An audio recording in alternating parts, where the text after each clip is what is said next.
भारत माता की, भारत माता की, भारत माता की, भारत माता की।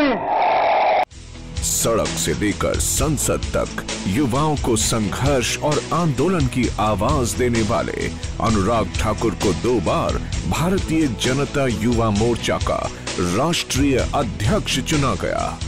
श्री नरेंद्र मोदी के नवरत्नों में से एक अनुराग ठाकुर। युवाओं को संघर्ष के रास्ते देश हित में अनुराग ठाकुर ने एक निशान, एक प्रधान और एक विधान को लेकर कोलकाता से कश्मीर तक राष्ट्रीय एकता यात्रा की।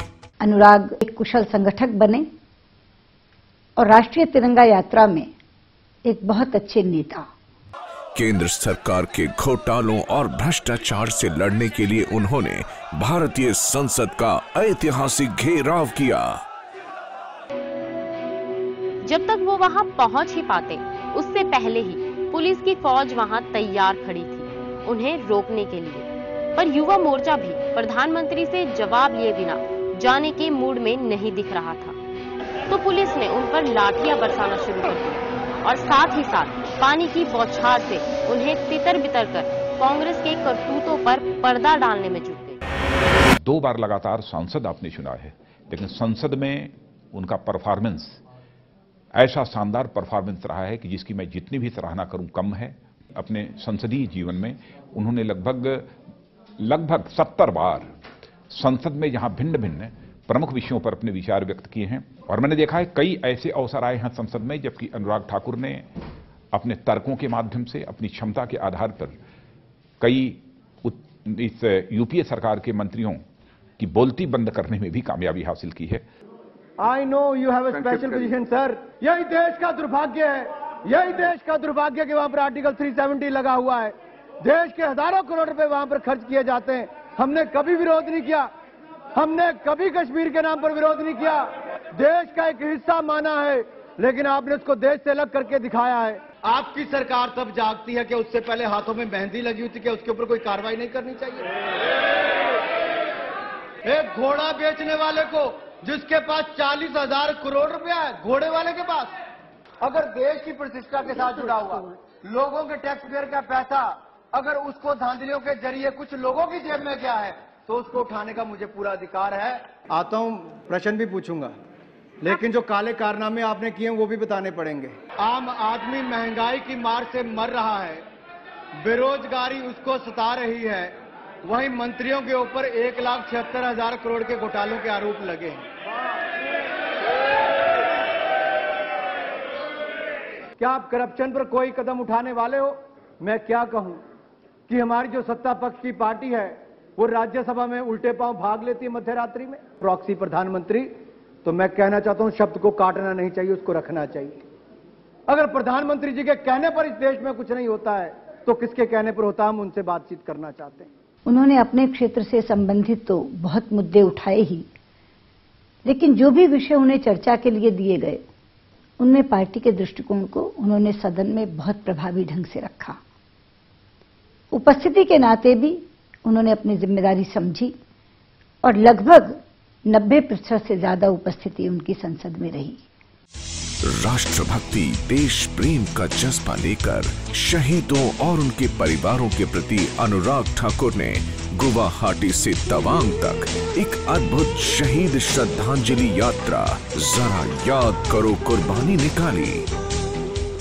अनुराग जी ने 1962 में जो हमारे सैनिक मरे थे उनके लिए तवांग तक एक श्रद्धांजलि यात्रा निकाली। अनुराग जी, उन्होंने सैनिकों के लिए बहुत काम किए, खासकर पूर्व सैनिकों के लिए। उन्होंने 1 रैंक 1 पेंशन का मुद्दा उठाया। 1 रैंक 1 पेंशन के नाम पर सरकार पिछले कई वर्षों से कह रही हम करेंगे, लेकिन किया कुछ नहीं।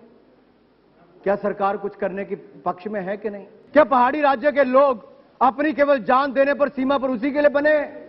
लेकिन जब सेना में भर्ती की बात आती है तो केंद्र की सरकार तय कर देती है कि जिस प्रदेश में जितनी जनसंख्या होगी उसके आधार पर सेना में भर्ती की जाएगी। मैं आपसे पूछना चाहता हूं, क्या कसूर है हमारा?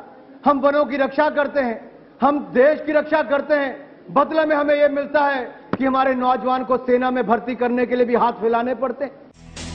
अनुराग ठाकुर नाम है एक सोच का, एक सपने का, एक सिद्धांत का, एक विजन का। भारत की जो छवि बिगड़ती जा रही थी, दुनिया भर में ये संदेश गया कि भारत महिलाओं के लिए सुरक्षित नहीं है।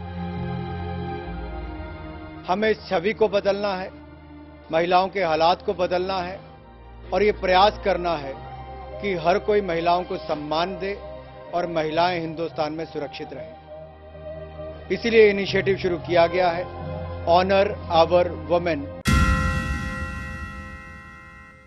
Honour our women foundation HOW सामाजिक संस्था के माध्यम से उनका यह कार्य पूरे देश में संचालित है। अनुराग ठाकुर ने हिमाचल प्रदेश और हमीरपुर के लिए कार्य करने का बीड़ा उठाया है। हमीरपुर के लोगों को अपील भी करती हूं कि एक ऐसा नेता उन्होंने चुनकर भेजा था जिसे ग्लोबल यंग लीडर 2014 का इनाम मिला है, जिसे उन 25 लोगों में रखा गया है। विश्व जिसकी तरफ देखेगा। हमें अनुराग ठाकुर जैसे सांसद, नवयुवक सांसदों पर सचमुच गर्व की अनुभूति होती है और मैं आप सबसे भी अपील करना चाहता हूं कि अनुराग ठाकुर जैसे एक नवयुवक को पुनः चुनकर अपने हमीरपुर संसदीय निर्वाचन क्षेत्र से आप भारत की संसद में भेजें, क्योंकि ऐसे नवयुवकों की देश को आवश्यकता है। मैं अपने पूर्व सैनिकों से एक अपील करना चाहूँगा। देश को एक ऐसा विकल्प चाहिए जिसमें एक मजबूत, स्थायी और जवाबदेही वाली सरकार बने। ये विकल्प सिर्फ भारतीय जनता पार्टी के पास है। राष्ट्र के अंदर और प्रदेश के अंदर एक अच्छा सैनिकों का मेमोरियल बने, उसके लिए उन्होंने बहुत काम किया और अपने MP फंड से उस पर पैसा लगाने के लिए वो तैयार है। मैं ये चाहूँगा कि ऐसे लोगों को जरूर जिताया जाए ताकि हम देश को आगे ले जा सकें।